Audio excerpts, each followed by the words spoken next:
تعرف إن في ناس بتشك إن دراكولا لسه بيشرب دم بشر في السر في فندق ترانسلفانيا؟ لما جوناثان دخل الفندق بالصدفة، دراكولا مهاجموش، بالعكس ده اترعب وحاول يخبيه من باقي الوحوش، وحتى حاول يمشيه من سكات رد الفعل ده غريب شوية. دراكولا دايما بيقول إنه بيكره البشر عشان قتلوا مراته مارسا بعد ما ولدت ميفيس على طول.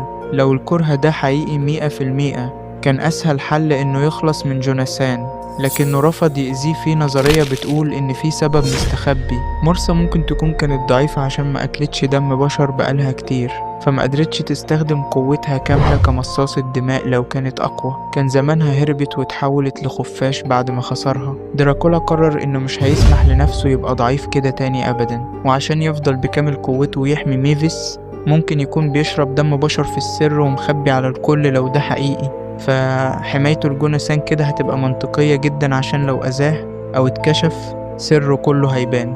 تفتكروا دراكولا بطل يشرب دم بشر بجد؟